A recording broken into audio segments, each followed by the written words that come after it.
Salut à tous et bienvenue sur Saga Historica. Aujourd'hui, laissez-moi vous emmener au cœur d'une saga historica incroyable. Mais avant tout, pensez à liker cette vidéo et à vous abonner. Cela aidera beaucoup notre chaîne YouTube à se faire connaître.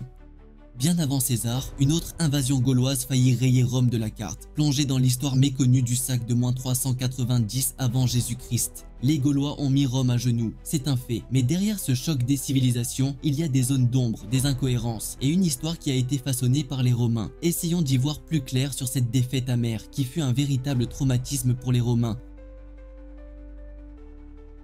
On a souvent l'image d'un empire puissant, mais à cette époque, Rome n'est alors qu'une cité en pleine expansion, une puissance régionale qui consolide son emprise sur l'Italie centrale. Elle accumule des savoirs, des techniques et étend son contrôle sur les cités voisines comme celle de Véies. Les Gaulois qui ont attaqué Rome appartiennent principalement à la tribu des Sénons, tribu originaire du centre de la Gaule. Ils se sont installés dans le nord de l'Italie lors de grands mouvements migratoires vers la fin du 5e siècle avant notre ère. Ils ne sont pas les seuls, d'autres peuples comme les Boïens et les Lingons sont aussi présents. Bien qu'on les considère souvent comme des barbares, les sources indiquent que les Gaulois sont organisés en cités, comme les cités grecques, et commercent avec le monde méditerranéen. Leur civilisation s'est construite en osmose avec le monde grec, notamment via Marseille. Quant à leur réputation, ils sont perçus comme de redoutables guerriers, une menace pour les peuples établis en Italie. Les Romains décrivaient les Gaulois comme de grosses masses super énervées, avec des armes efficaces, des longs cheveux et des yeux bleus. Avant le conflit avec les Gaulois, Rome était une cité en pleine expansion. Elle avait notamment vaincu la cité de Véies en -396 et commençait à prendre le contrôle des cités voisines. Rome contrôlait également les deux rives du Tibre, ce qui favorisait le commerce avec les Grecs, les Étrusques et les Latins. Elle contrôlait aussi le commerce du sel. Tout ceci avait énormément renforcé son pouvoir. Cependant, malgré son expansion, Rome n'était encore qu'une jeune république et n'avait pas la puissance de l'empire qu'elle deviendra. La situation politique y était chaotique avec des disputes de pouvoir incessantes entre les hommes politiques. Même le grand général romain Camille était tombé en disgrâce et avait été exilé. L'armée romaine n'était donc pas préparée à une invasion, surtout face à des adversaires comme les Gaulois. Les soldats étaient mal formés et manquaient d'expérience. Pour résumer la situation, l'Italie était la cible de raids gaulois récurrents depuis plusieurs années. Les cités du nord de la péninsule étaient harcelées par les Gaulois. Tous ces raids avaient déstabilisé la région et Rome était sur le point de subir l'un de ces raids.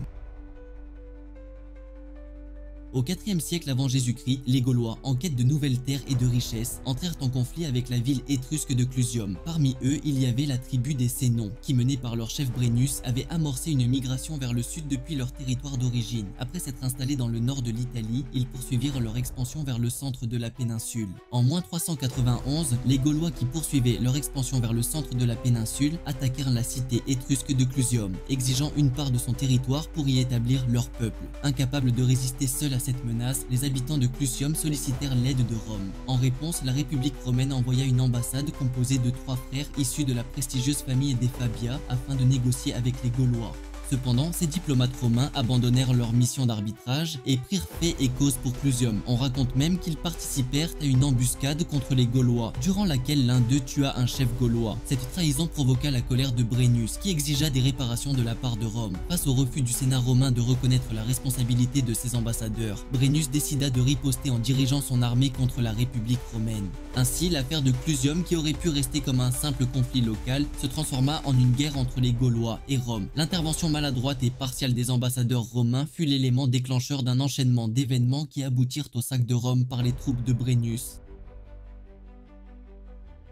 En 391 ou 90 avant notre ère, on ne sait pas précisément, les Gaulois menés par leur chef Brennus décidèrent de se venger et progressèrent vers le sud, jusqu'à la rivière Allia, à environ 16 km au nord de Rome, où les Romains étaient venus à leur rencontre pour les intercepter. C'est ainsi qu'une bataille décisive allait se dérouler où 30 000 à 70 000 Gaulois selon les sources allèrent affronter entre 15 000 et 24 000 soldats romains. Nous sommes donc le 18 juillet et c'est près de l'Allia, un affluent du Tibre, que l'armée romaine, mal préparée et sous-équipée, choisit d'affronter les Gaulois afin de stopper leur avancée. La grande erreur des Romains est d'avoir sous-estimé la menace. Ils ne prirent pas les précautions nécessaires pour contrer un ennemi si expérimenté.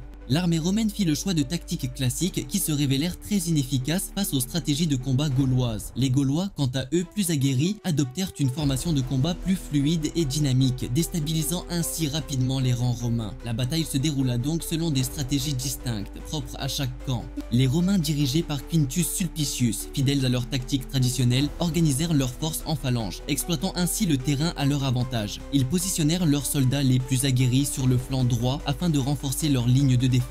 Face à eux, les Gaulois adoptèrent une approche plus souple et dynamique, privilégiant des attaques rapides et fluides. Ils avaient stratégiquement placé leurs meilleures troupes face au flanc droit romain, cherchant ainsi à percer les lignes adverses. L'assaut gaulois débuta par un lancer massif de javelots, qui rapidement désorganisa le flanc droit romain. Les troupes les plus expérimentées étaient mal positionnées, et parallèlement la ligne de centre romaine était particulièrement vulnérable, et fut submergée par les guerriers gaulois qui profitèrent de la dispersion excessive des formations ennemies. Cette vulnérabilité a précipité la défaite romaine. La panique s'empara alors des troupes romaines. De nombreux soldats s'enfuirent dans le désordre. Certains tentèrent de traverser le Tibre et trouvèrent la mort dans les eaux du fleuve, tandis que d'autres prirent la fuite en direction des ruines de la ville de Véies, cherchant désespérément un refuge face à l'avancée gauloise. La déroute romaine fut catastrophique. Une partie de l'armée trouva donc refuge dans la ville voisine de Véies, une ancienne cité étrusque conquise par Rome quelques années auparavant, dont les fortifications, bien que désertées, offraient encore un refuge temporaire. L'autre partie de l'armée prit la fuite vers Rome, portant avec elle la nouvelle de la défaite. L'annonce de la débâcle militaire plongea Rome dans un état de terreur. Les plébéiens, ainsi que les femmes et les enfants, abandonnèrent la ville dans la précipitation. Conscients de la menace imminente, les hommes en âge de se battre et les sénateurs se réfugièrent sur le Capitole, une colline fortifiée qui constituait une dernière ligne de défense. Parallèlement, certains Romains prirent l'initiative de sauver les objets sacrés de la cité en les transportant à Caere, une ville voisine. Cependant, aucune défense organisée ne fut vraiment mise en place. Les portes de Rome restèrent grandes ouvertes, livrant ainsi la ville à l'envahisseur. Seuls quelques vieux sénateurs et anciens magistrats demeurèrent sur place, résignés à leur sort, offrant leur vie en sacrifice aux dieux. Les Gaulois, quant à eux, surpris par la facilité de leur victoire, progressèrent avec prudence vers Rome, craignant une embuscade. Après plusieurs jours d'hésitation, ils entrèrent finalement dans la cité, qu'ils trouvèrent vidée de ses habitants, hormis la résistance retranchée sur le Capitole. Ce fut le début du sac de Rome, un événement marquant dans l'histoire de la ville. Les seuls habitants que les envahisseurs rencontrèrent furent des vieux sénateurs et d'anciens magistrats. Ces hommes de pouvoir, par fidélité à leur patrie, avaient choisi de rester en ville, acceptant leur sort avec une dignité inébranlable. Drapés dans leurs toges sacrées, ils demeuraient assis, immobiles, tels des statues vivantes. C'est alors qu'un guerrier gaulois, intrigué par leur immobilité, s'approcha d'un sénateur et pour tester s'il était bien vivant, lui tira la barbe. L'homme réagit aussitôt en frappant l'assaillant. Cet acte déclencha une explosion de violence. Les Gaulois, furieux, massacrèrent sans pitié tous les sénateurs présents. Dès lors, la ville sombra dans le chaos. Les Gaulois se dispersèrent dans les rues, pillant sans retenue les maisons et s'attaquant à tous ceux qui avaient eu le malheur de rester, sans distinction d'âge ou de sexe. Les richesses de Rome furent emportées, tandis que des incendies embrasaient certains quartiers. Néanmoins, contrairement à ce que rapportent certaines sources antiques, l'ampleur des destructions ne semble pas avoir été totale. Les fouilles archéologiques ne confirment pas un embrasement généralisé de la ville.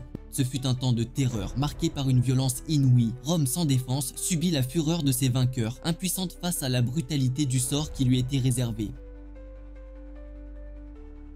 Une fois la ville mise à sac, les Gaulois se dirigèrent vers le Capitole, l'une des 7 collines de Rome, considérée comme la plus facile à défendre. Les Romains y avaient entreposé des vivres, des armes et leurs objets les plus précieux. Les Gaulois assiégèrent donc le Capitole. Ce siège dura plusieurs mois et s'éternisa, la famine touchant aussi bien les assiégés que les assiégeants. Les Gaulois, qui ne disposaient pas de machines de guerre, tentèrent une première attaque qui échoua. Frustrés, ils se livrèrent au pillage des monuments entourant le Capitole, provoquant la détresse des Romains qui assistaient, impuissants aux incendies et aux ravages causés par leurs ennemis. Dans l'espoir de surprendre les défenseurs romains, les Gaulois décidèrent de mener une attaque de nuit. Profitant de l'obscurité, certains soldats escaladèrent discrètement les pentes escarpées du Capitole. Les sentinelles romaines, fatiguées, ne détectèrent rien et les chiens restèrent silencieux. C'est alors que les oies sacrées du temple de Junon, effrayés par l'approche des envahisseurs, se mirent à caqueter bruyamment. Cet événement inattendu permit d'alerter les Romains. Immédiatement, les soldats prirent les armes et engagèrent un combat acharné contre les assaillants. Lors de cette attaque, un soldat romain, Marcus Manlius Capitolinus, joua un rôle déterminant. Alors qu'un Gaulois s'apprêtait à l'attaquer, il lui trancha le bras et projeta son bouclier contre le visage d'un autre ennemi, empêchant ainsi la progression de l'assaut. Son courage permit de repousser l'ennemi et de sauver la citadelle. En reconnaissance de son héroïsme, il fut surnommé Capitolinus. Le siège de Rome dura ainsi 7 mois, plongeant la ville dans une situation critique. Les Romains affamés et à bout de force n'eurent d'autre choix que d'entamer des pourparlers avec leurs assiégeants. Les Gaulois, dirigés par Brennus, souffraient également des conséquences du siège, notamment de la famine et des maladies qui décimèrent leurs rangs.